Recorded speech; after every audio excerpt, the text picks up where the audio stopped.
Pai, o tio do elevador vai buscar a mamãe de novo hoje? Minha filha perguntou isso com a colher parada no prato, como se estivesse perguntando se ia chover. Minha esposa respondeu antes de mim, tranquila demais.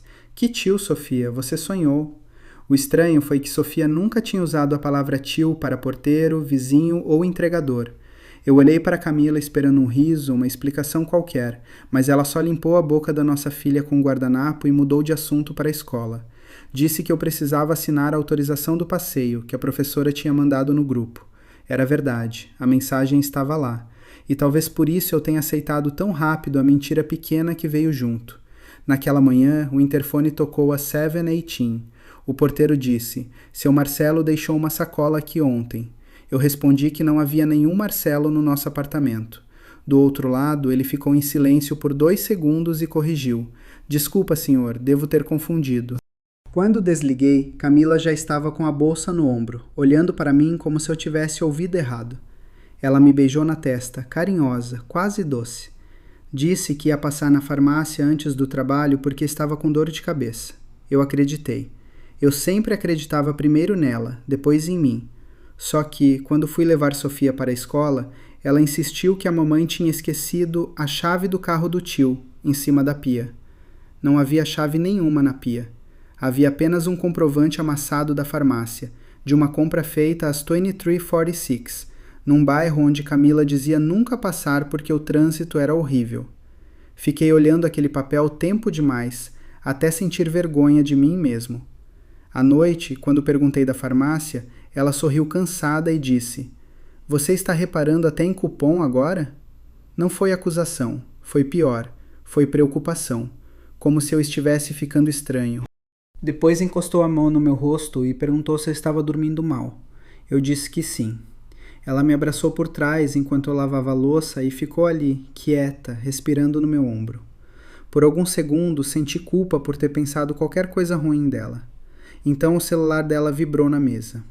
Eu vi só a primeira linha no WhatsApp antes da tela apagar. Ele perguntou de novo. No dia seguinte, Camila apagou a conversa antes do café esfriar. Eu sei porque a notificação não estava mais lá, e mesmo assim, ela deixou o celular virado para cima, como quem não tinha nada a esconder. Isso me acalmou de um jeito estranho. Quem estivesse escondendo alguma coisa não seria tão descuidada. Até o porteiro me chamar pelo nome quando desci com o lixo. Seu Rafael, ontem resolveu tudo? Ele perguntou. Eu ri sem entender. Meu nome é André. Ele ficou vermelho na hora e disse que confundiu os moradores, que o condomínio estava cheio de mudança, que a síndica vivia reclamando da escala. Só que ele não olhou para a portaria enquanto falava, olhou para o elevador. Naquela noite, no grupo da família, minha sogra mandou uma foto antiga da Camila num churrasco. Todo mundo comentou. Minha cunhada escreveu, saudades dessa época que a Mila não sumia domingo. Apagou em menos de 1 minuto. Camila viu o que eu tinha visto. Ela disse que a irmã era dramática, que estava magoada porque elas tinham brigado por causa da igreja. Fazia sentido. As duas brigavam por besteira desde sempre. Mesmo assim, perguntei que domingo era aquele. Ela demorou só um pouco para responder.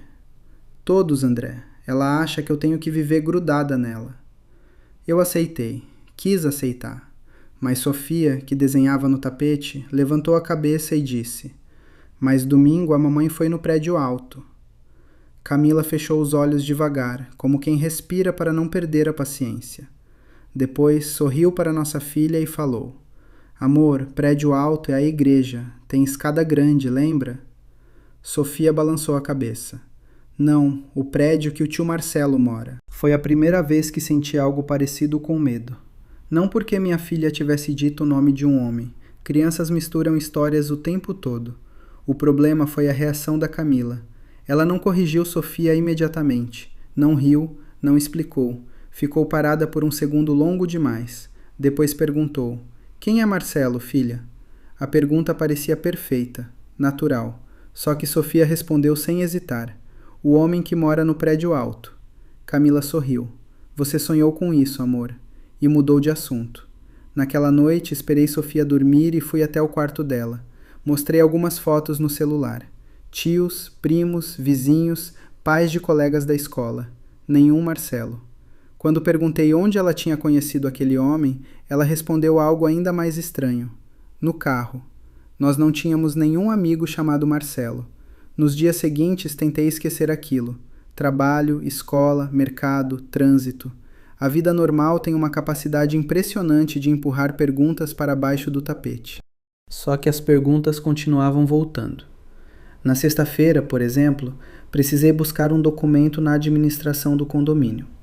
Enquanto a síndica procurava a papelada, comentou casualmente: "Sua esposa resolveu o problema da vaga?"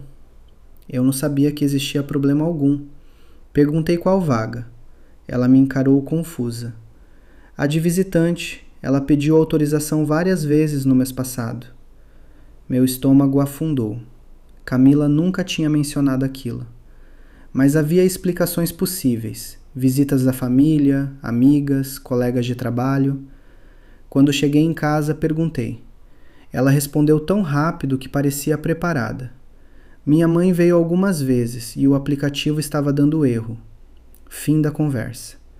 Só que naquela mesma noite, liguei para minha sogra por outro motivo. No meio da ligação, mencionei as visitas. Ela respondeu: "Que visitas?" Foi apenas isso. 2 palavras. Nada mais. Passei alguns segundos sem falar. Então inventei uma desculpa qualquer e desliguei. Naquele momento, pela primeira vez, comecei a prestar atenção nos horários.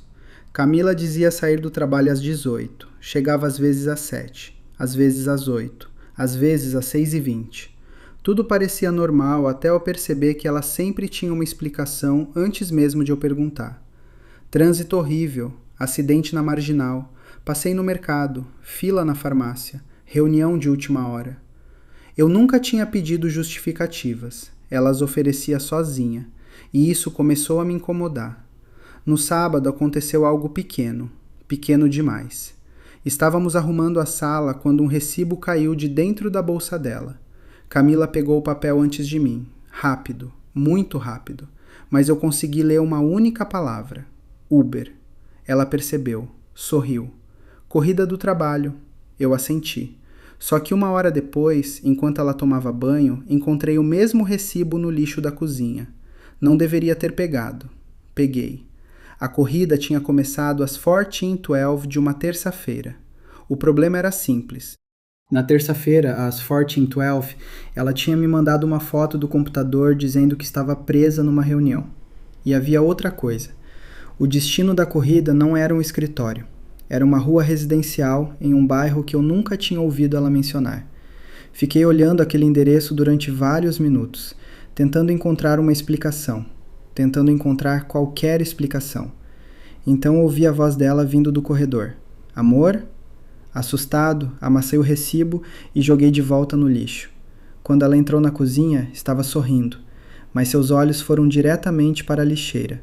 E por um instante muito breve, ela pareceu querer conferir se alguma coisa ainda estava lá. Na segunda-feira, eu já não conseguia ignorar os detalhes.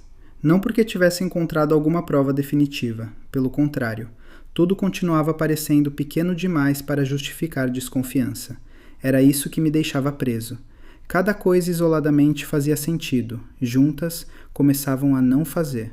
Na hora do almoço, recebi uma ligação da escola. Nada grave. Sofia tinha esquecido uma atividade e perguntaram se eu poderia levar. Como meu escritório ficava perto, fui pessoalmente. Quando cheguei, encontrei minha filha sentada na secretaria desenhando. Ela sorriu quando me viu. Depois apontou para um desenho colorido em cima da mesa. "É a mamãe." Eu sorri. "Que bonito." Então reparei no resto do desenho. Havia minha esposa, havia Sofia, havia um homem e havia um cachorro. Nós não tínhamos cachorro. "Quem é esse?" perguntei. Ela respondeu sem levantar a cabeça. "Marcelo." Meu coração acelerou. "E o cachorro?" "Do Marcelo." Aquilo não era uma resposta infantil aleatória. Crianças inventam monstros. Super-heróis, dragões. Não costumam inventar cachorros específicos para pessoas imaginárias. "Você viu o cachorro onde?" "Na casa dele." A professora entrou na sala naquele momento. A conversa acabou, mas a sensação ficou. O resto do dia trabalhei mal. Voltei mentalmente para aquela frase dezenas de vezes. na casa dele. Não no prédio, não no carro, na casa dele. Naquela noite, quando Camila chegou, trouxe meu doce favorito da padaria, algo que ela não fazia havia meses. Me abraçou. Perguntou como foi o dia. Parecia mais carinhosa do que o normal. Eu quase contei sobre o desenho. Quase. Mas alguma coisa me segurou. Em vez disso, perguntei casualmente: Você já levou a Sofia para visitar algum amigo? Ela demorou meio segundo. Só meio segundo. Nunca sem você. Foi a primeira mentira que eu consegui identificar sem dúvida, porque eu tinha fotos antigas dela em aniversários infantis, visitas de família e encontros onde eu não estava. Mentira pequena, inútil, desnecessária e justamente por isso assustadora. Na madrugada acordei com sede, passei pela sala e vi uma luz acesa na cozinha. Camila estava lá, sentada sozinha, o celular apoiado na mesa. Quando me viu, virou a tela instantaneamente, a mesma reação que eu já tinha visto semanas antes. Perdeu o sono? Perguntei. Ela sorriu, só olhando receitas. Às 3h15 da manhã. Assenti, peguei água, voltei para o quarto. Mas fiquei acordado, escutando. Uns 10 minutos depois, ouvi o som característico de um áudio do WhatsApp. Baixo, quase inaudível. Depois outro. E outro. Na manhã seguinte, ela saiu mais cedo para trabalhar. Assim que ouvi a porta fechar, senti uma vergonha enorme do que estava prestes a fazer. Mesmo assim, fiz. Abri nosso notebook da sala. Camila usava ocasionalmente para pagar contas. Eu sabia disso. Não esperava encontrar nada. E não encontrei. Até abrir o Google Fotos. A sincronização automática estava ativada. A maioria das imagens eram normais. Fotos da Sofia, receitas, capturas de tela, documentos. Então vi uma pasta recente, excluídos. Meu coração disparou. Havia poucas imagens, todas apagadas no mesmo dia, todas recuperáveis. Abri a primeira. Era apenas uma selfie da Camila. A segunda também. A terceira fez meu estômago afundar. Era a foto da janela de um apartamento muito alto, vista da cidade, varanda de vidro, mesa com 2 taças. Nada comprometedor, nada. Exceto por um detalhe. No reflexo da porta de correr aparecia a silhueta de um homem, e a data da foto era exatamente a terça-feira do recibo do Uber, a mesma terça em que ela disse estar presa numa reunião. Continuei olhando a imagem, ampliando, tentando enxergar melhor. Foi quando percebi outra coisa. A localização estava salva. Não era escritório, não era hotel, não era restaurante. Era um condomínio residencial. E o nome do condomínio começava com uma palavra que eu já tinha ouvido antes. Alto Horizonte. Prédio alto. Exatamente como Sofia chamava o lugar. Passei quase 1 hora olhando aquela foto. Não porque mostrasse alguma traição. Não mostrava. Era justamente esse o problema.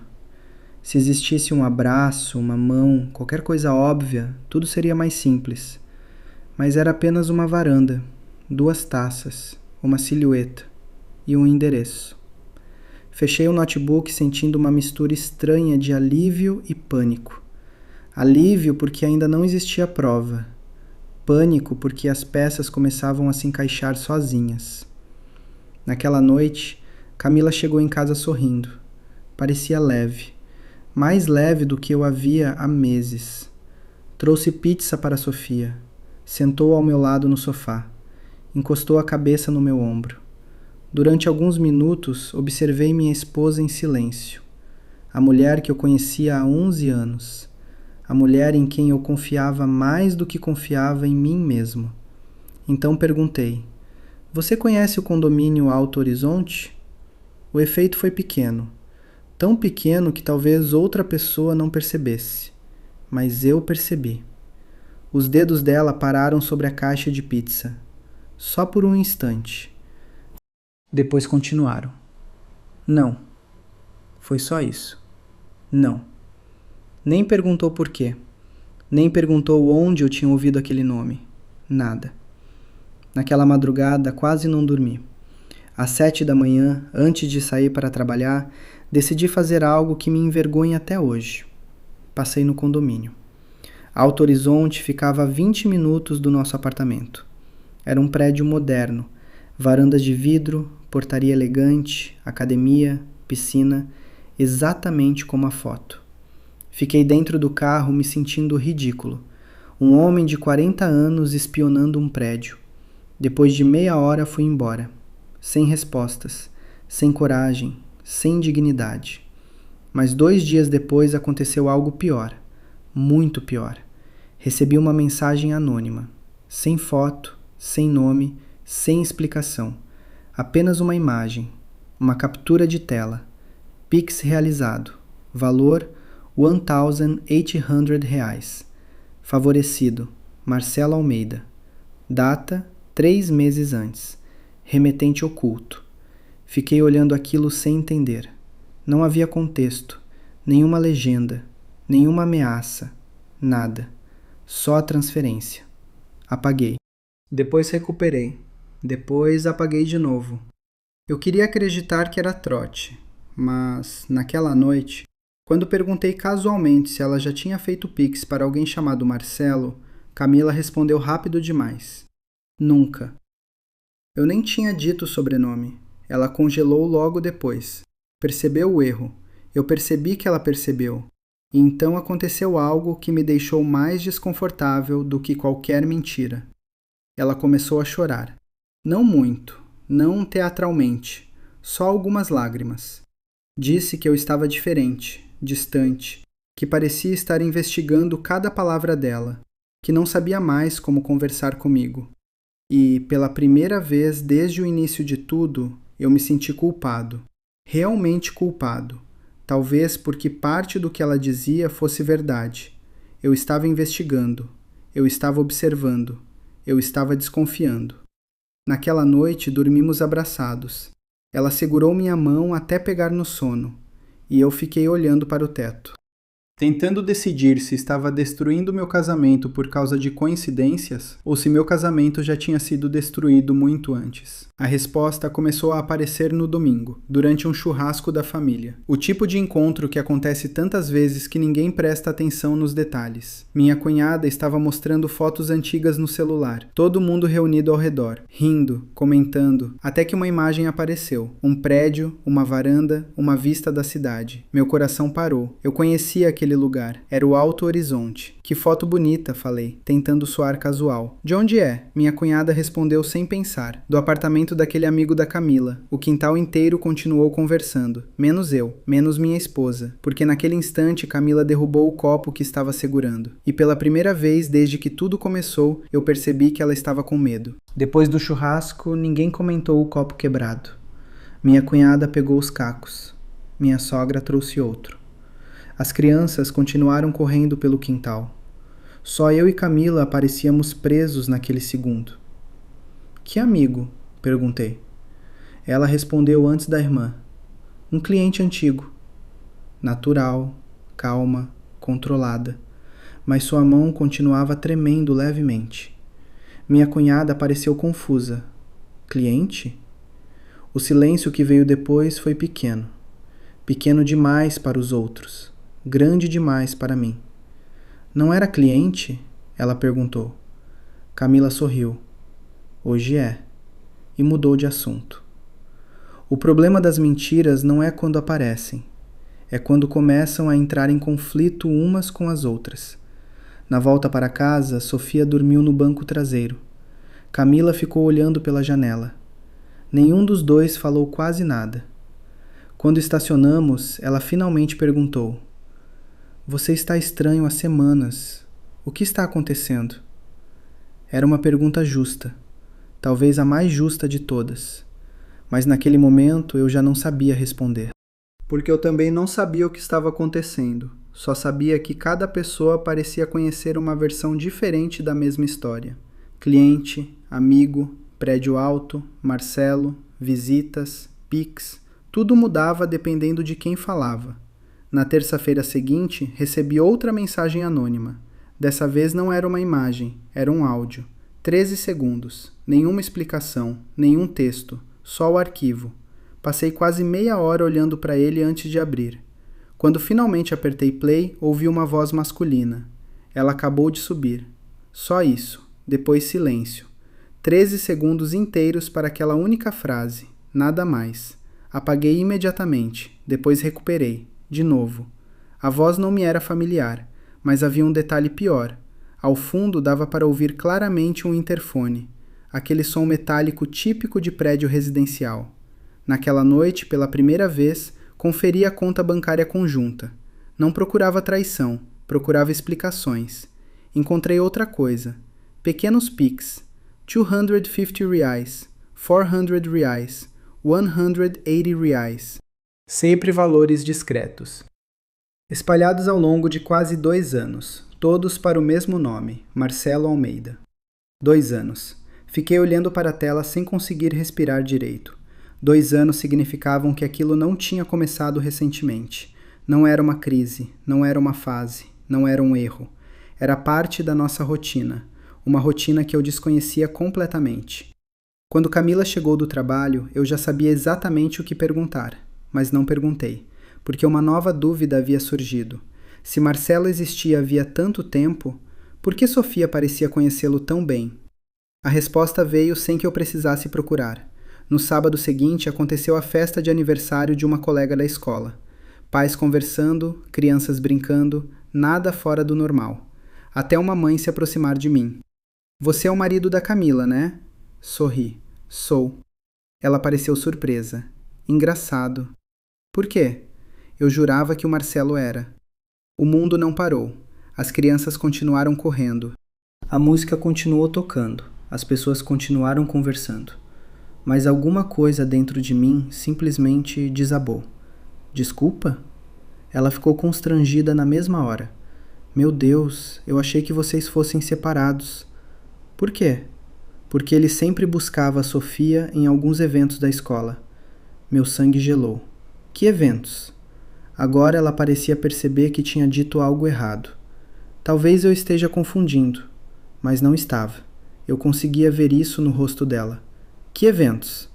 Ela respirou fundo. Feira de ciências, apresentação de música, 1 ou 2 reuniões. Minha voz saiu quase sem som. Eu estava em todas. Ela me encarou. E então falou a frase que destruiu os últimos pedaços das explicações que eu ainda tentava construir. Não, você não estava.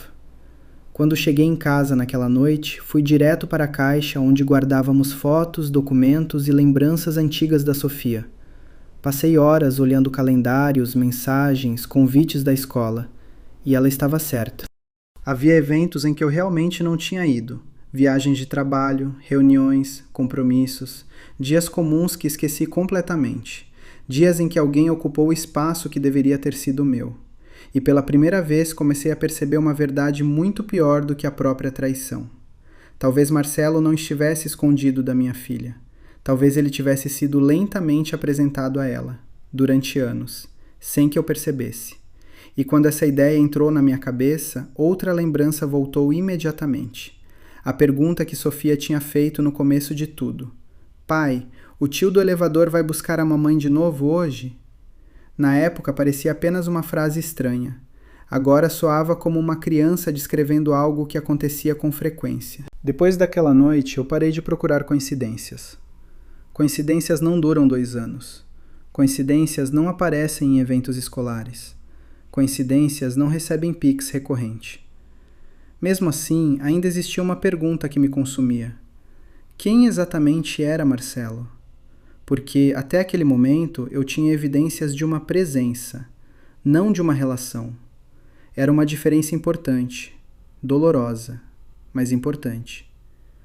Na segunda-feira, recebi a resposta, e ela veio da forma mais banal possível. Um erro. Foi a síndica quem ligou. Disse que uma encomenda tinha sido entregue no bloco errado. Perguntou se eu poderia passar na administração para conferir. Quando cheguei lá, ela me entregou uma caixa pequena. O nome era de outro morador, Marcelo Almeida. Meu coração disparou. Tentei parecer casual. Ele mora aqui perto? Não, ela respondeu olhando o sistema. Alto Horizonte. Fiquei parado. Você conhece? Ela sorriu. Claro, ele vem aqui às vezes. Às vezes? Veio muito durante uma época. Minha garganta secou. Que época? Ela girou a tela do computador para conferir alguma informação. Uns 2 anos atrás. 2 anos. O mesmo período dos piques. O mesmo período das ausências. O mesmo período das visitas. Saí dali sentindo as pernas pesadas. Mas havia algo ainda pior. Agora eu tinha um nome completo. Naquela noite, procurei nas redes sociais. Não precisei de muito tempo. Marcelo Almeida existia. Era corretor imobiliário, divorciado, 40 e poucos anos, e tinha um cachorro. O mesmo cachorro que aparecia no desenho da Sofia. Passei quase 1 hora olhando fotos antigas, até encontrar uma publicação de 3 anos antes. Um churrasco. Várias pessoas. Entre elas, minha esposa. Meu estômago virou. A legenda explicava tudo. Primeiro encontro do grupo de investidores. Camila tinha curtido. Minha sogra tinha comentado. Minha cunhada também. Todos conheciam Marcelo. Todos, menos eu. A humilhação não veio de uma vez. Veio em camadas. Lenta, pesada. Cada nova descoberta tornava a anterior pior, porque significava que mais pessoas sabiam, mais pessoas tinham visto, mais pessoas tinham participado daquela realidade paralela. Na quarta-feira, finalmente encontrei o que faltava. Não porque procurei, porque caiu no meu colo. Camila deixou o celular na cozinha enquanto tomava banho, uma coisa que ela raramente fazia. O aparelho vibrou. Uma notificação apareceu na tela bloqueada. Instagram. Lista de amigos próximos. O círculo verde. E uma mensagem automática. Marcelo respondeu ao seu story. Eu fiquei olhando para aquilo, sem tocar, sem abrir, sem desbloquear, sem respirar direito. Quando ela voltou para a cozinha, percebeu imediatamente, porque seus olhos foram direto para o telefone, depois para mim. Nenhum dos dois falou nada, mas algo mudou. Ela entendeu que eu sabia, e eu entendi que ela sabia que eu sabia. Naquela noite, ela chorou, de verdade. Não como antes, não tentando inverter a situação, só chorou, sentada na ponta da cama. Silenciosamente, durante quase 20 minutos, até finalmente perguntar: há quanto tempo? Tempo de quê? Há quanto tempo você está descobrindo? A pergunta respondeu tudo. Tudo. Não havia mais negação. Não havia mais explicações. Não havia mais coincidências. Apenas silêncio. Então ela contou. Marcelo não era cliente, nem amigo, nem uma fase recente. Ela o conheceu 3 anos antes, num curso de investimentos. Começaram conversando, depois almoços, depois encontros, depois uma vida paralela inteira construída dentro dos espaços vazios do nosso casamento. Os PIX não eram presentes, eram parcelas do apartamento que ele comprou quando começou a planejar que os dois morassem juntos. Os eventos da escola aconteciam quando eu viajava. As visitas ao Alto Horizonte aconteciam quando ela dizia estar trabalhando. As madrugadas na cozinha eram conversas com ele. Os áudios, as corridas de Uber, as fotos apagadas. Tudo se conectava. Tudo. Mas ainda faltava uma pergunta. A única que eu realmente precisava fazer. E a Sofia?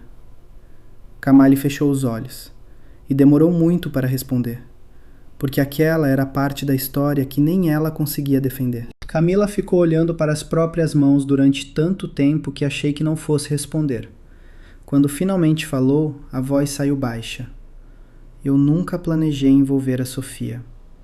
Foi a primeira frase, e talvez a única mentira daquela noite, porque ninguém envolve uma criança por acidente durante 3 anos.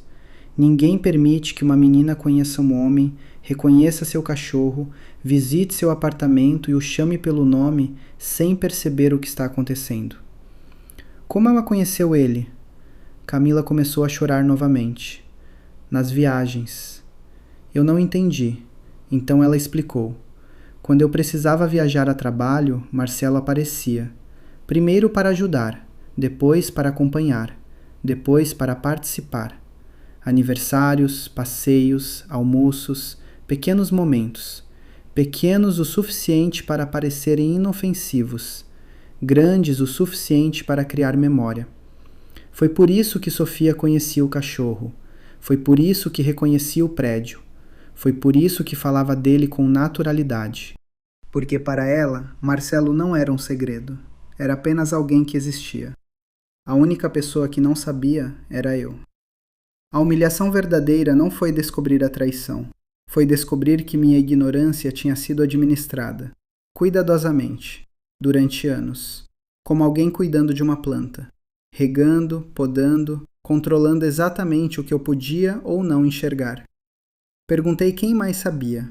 A resposta veio rápido demais. A irmã dela, a mãe dela, 2 amigas. Marcelo, evidentemente. Talvez outras pessoas. Ela disse que não tinha certeza. Eu fiquei sentado em silêncio, pensando nos churrascos, nas conversas, nos almoços de domingo, nas pessoas me cumprimentando normalmente enquanto carregavam uma versão completamente diferente da minha vida dentro da cabeça. Aquela parte doeu mais do que qualquer outra, muito mais. Qual era o plano? Ela demorou para responder, porque não existia resposta boa. Eu ia pedir separação. Quando? Silêncio. Depois que Sofia terminasse o ano letivo. A frase me atingiu como um soco, porque havia cronograma, planejamento, organização. Não era um caso perdido no impulso, não era paixão repentina, era uma estratégia. Ela já tinha calculado o momento, já tinha escolhido a data, já tinha organizado a transição. Enquanto eu continuava comprando presentes de aniversário, marcando consultas médicas, planejando férias, vivendo um casamento que só existia para mim. Na manhã seguinte, ela saiu do apartamento, sem gritos, sem discussão, sem cena. Levou algumas roupas, documentos, objetos pessoais, nada dramático. Sofia chorou porque não entendia. Eu também não conseguia explicar. Como explicar uma destruição silenciosa para uma criança? Nas semanas seguintes, mais coisas apareceram. Contas, mensagens, fotos, datas. Cada nova descoberta apenas confirmava o que eu já sabia. O caso tinha durado quase 3 anos. O apartamento do Alto Horizonte existia para os 2. Os Pix ajudavam a manter aquela vida. As viagens para a mãe dela muitas vezes terminavam em outro lugar. Os atrasos, os desvios, as reuniões, os congestionamentos, as farmácias, tudo fazia sentido agora. Era isso que tornava tudo pior. Meses depois, Sofia me perguntou uma coisa enquanto fazíamos a lição da escola. Você está bravo com a mamãe? Fiquei olhando para o caderno dela, sem saber responder, porque raiva não era exatamente o que eu sentia. Raiva é simples. Aquilo era outra coisa. Era luto. Luto por uma pessoa que continuava viva. Luto por uma família que eu descobri que tinha acabado muito antes de eu perceber. Hoje entendo tudo. Entendo quem mentiu, quem ajudou, quem sabia, quando começou, como foi escondido. E por que minha filha falava de Marcelo com tanta naturalidade? Não existe mais mistério. Nenhuma pergunta sem resposta. Nenhuma peça faltando. Só existe uma verdade cansada e inevitável. A de que durante 3 anos eu vivi dentro de um casamento que já tinha terminado para ela. E a pior parte não foi descobrir que ela amava outro homem. Foi descobrir que eu fui o último a saber que minha vida já tinha acabado.